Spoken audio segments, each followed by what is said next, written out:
বন্ধুরা, বাংলাদেশে এমন কিছু মানুষ আছেন যাদের নাম উচ্চারণ করলেই হাজার হাজার মানুষের ভিড় জমে যায়। কেউ তাকে ভালোবাসে তার জ্ঞান ও বক্তৃতার জন্য, কেউ তাকে সমালোচনা করে তার বক্তব্যের জন্য। কিন্তু একটি বিষয় অস্বীকার করার উপায় নেই, তিনি বাংলাদেশের সবচেয়ে আলোচিত ইসলামিক বক্তাদের একজন। তিনি হলেন মিজানুর রহমান আজহারী, একজন তরুণ আলেম, একজন অসাধারণ বক্তা এবং এমন একজন মানুষ যার একটি বক্তৃতা লাখ লাখ মানুষের মনে দাগ কেটে যায়।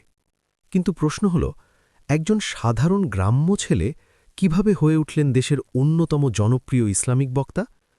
কেন তার ওয়াজ মাহফিলে লাখো মানুষের ভিড় হতো, আর কেন একসময় তাকে দেশ ছেড়ে বিদেশে যেতে হয়েছিল? আজকের ভিডিওতে আমরা জানব মিজানুর রহমান আজহারীর জীবনের পুরো গল্প। অধ্যায় ১, শৈশব ও জন্ম। মিজানুর রহমান আজহারীর জন্ম ১৯৯০ সালের ২৬শে জানুয়ারি।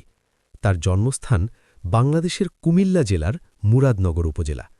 একটি সাধারণ ধর্মপ্রাণ মুসলিম পরিবারে তার জন্ম। ছোটবেলা থেকেই তিনি ছিলেন অত্যন্ত মেধাবী এবং ধর্মীয় শিক্ষার প্রতি গভীর আগ্রহী। অনেক শিশুর মতো খেলাধুলায় সময় কাটানোর বদলে তিনি বেশি সময় দিতেন পড়াশোনা এবং ধর্মীয় জ্ঞান অর্জনে।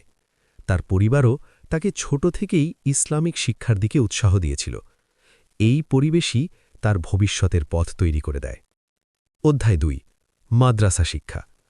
মিজানুর রহমান আজহারী ছোটবেলা থেকেই মাদ্রাসায় পড়াশোনা শুরু করেন। তিনি কৌমি মাদ্রাসা শিক্ষা ব্যবস্থায় পড়াশোনা করেন।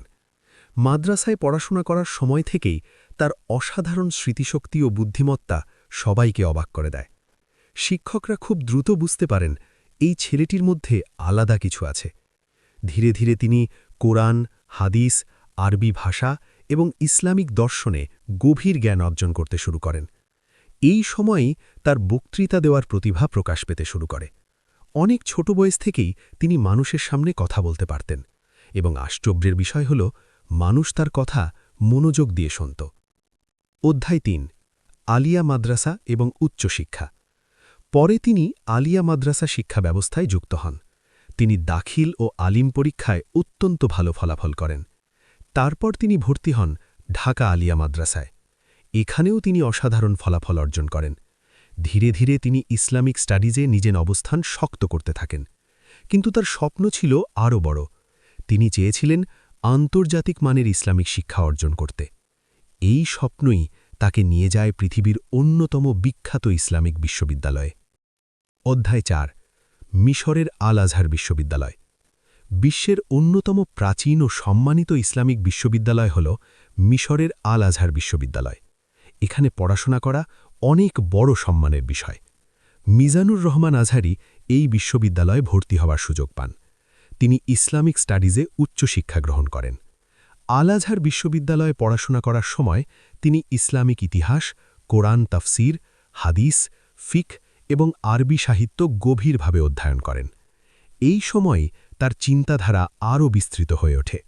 তিনি শুধু ধর্মীয় জ্ঞান নয়, আধুনিক সমাজের সমস্যাগুলো নিয়েও চিন্তা করতে শুরু করেন। অধ্যায় ৫, বক্তা হিসেবে উত্থান। বাংলাদেশে ফিরে আসার পর মিজানুর রহমান আজহারীর জনপ্রিয়তা দ্রুত বাড়তে শুরু করে। তার বক্তৃতার একটি বিশেষ বৈশিষ্ট্য ছিল, তিনি খুব সহজ ভাষায় কথা বলতেন।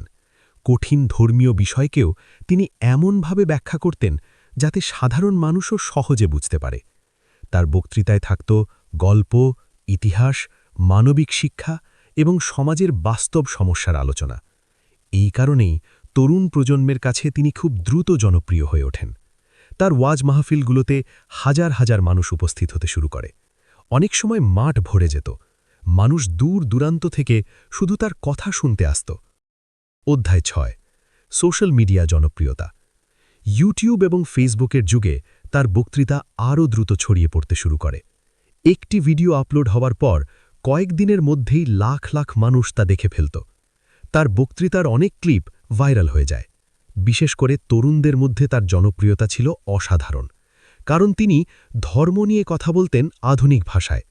তিনি চেষ্টা করতেন ধর্মীয় শিক্ষাকে বাস্তব জীবনের সাথে যুক্ত করতে। অধ্যায় ৭, বিতর্ক এবং সমালোচনা। তবে জনপ্রিয়তার সাথে সাথে বিতর্কও শুরু হয়। কিছু মানুষ তার বক্তব্যকে সমর্থন করলেও কিছু মানুষ তার সমালোচনা করতে শুরু করে। বিশেষ করে কিছু বক্তব্য নিয়ে সামাজিক মাধ্যমে বিতর্ক তৈরি হয়। অনেকেই মনে করতেন তার বক্তব্য অতিরিক্ত জনপ্রিয়তাবাদী, আবার অনেকে বলতেন তিনি তরুণদের ধর্মের দিকে ফিরিয়ে আনছেন। এই দুই পক্ষের বিতর্ক ধীরে ধীরে বড় হতে থাকে। অধ্যায় ৮, দেশ ছাড়ার ঘটনা। 2020 সালের দিকে হঠাৎ করে একটি বড় ঘটনা ঘটে। মিজানুর রহমান আজহারি ঘোষণা দেন যে তিনি কিছু সময়ের জন্য বিদেশে যাচ্ছেন। এই খবর মুহূর্তের মধ্যে ছড়িয়ে পড়ে। অনেক মানুষ অবাক হয়ে যায়। কেউ বলেন রাজনৈতিক চাপ ছিল, কেউ বলেন ব্যক্তিগত সিদ্ধান্ত। তবে তিনি নিজে বলেন তিনি উচ্চশিক্ষা এবং গবেষণার জন্য বিদেশে যাচ্ছেন। এরপর তিনি মালয়েশিয়ায় চলে যান। অধ্যায় ৯, মালয়েশিয়ায় নতুন জীবন। মালয়েশিয়ায় গিয়ে তিনি উচ্চশিক্ষা এবং গবেষণায় মনোযোগ দেন। তিনি পিএইচডি গবেষণা শুরু করেন।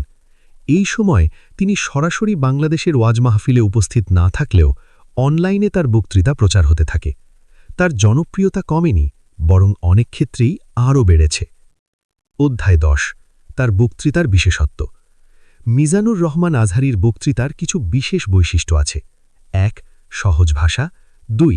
আবেগপূর্ণ উপস্থাপনা। ৩. ইতিহাসের গল্প ব্যবহার। ৪. বাস্তব জীবনের উদাহরণ। ৫. তরুণদের জন্য প্রেরণামূলক কথা। এই কারণেই তার বক্তৃতা শুধু ধর্মীয় আলোচনা নয়, বরং অনেক সময় মোটিভেশনাল বক্তব্যের মতো হয়ে যায়। অধ্যায় ১১, সমর্থক এবং সমালোচক। প্রত্যেক জনপ্রিয় মানুষের মতো তারও সমর্থক আছে এবং সমালোচক আছে। সমর্থকদের মতে তিনি তরুণদের ইসলামের দিকে ফিরিয়ে এনেছেন। সমালোচকদের মতে তার কিছু বক্তব্য অতিরিক্ত আবেগপ্রবণ। তবে বাস্তবতা হল তিনি বাংলাদেশের সবচেয়ে আলোচিত ইসলামিক বক্তাদের একজন। শেষ কথা, মিজানুর রহমান আজহারির জীবন আমাদের একটি বিষয় শেখায়। একজন সাধারণ গ্রামের ছেলে পরিশ্রম, জ্ঞান এবং বক্তৃতা দক্ষতার মাধ্যমে কিভাবে লাখো মানুষের হৃদয়ে জায়গা করে নিতে পারে। তার জীবন শুধু একজন বক্তার গল্প নয়, এটি একটি যাত্রা, গ্রাম থেকে বিশ্বমঞ্চে ওঠার গল্প, জনপ্রিয়তা, বিতর্ক এবং সংগ্রামের গল্প। ভিডিও শেষ করার লাইন, আপনারা কি মনে করেন মিজানুর রহমান আজহারি বাংলাদেশ সমাজে ইতিবাচক প্রভাব ফেলেছেন, নাকি তাকে ঘিরে বিতর্কই বেশি? আপনার মতামত অবশ্যই কমেন্টে জানান। ভিডিওটি ভালো লাগলে লাইক দিন এবং আরও এমন ইতিহাস ভিত্তিক গল্প শুনতে চ্যানেলটি সাবস্ক্রাইব করুন। ধন্যবাদ।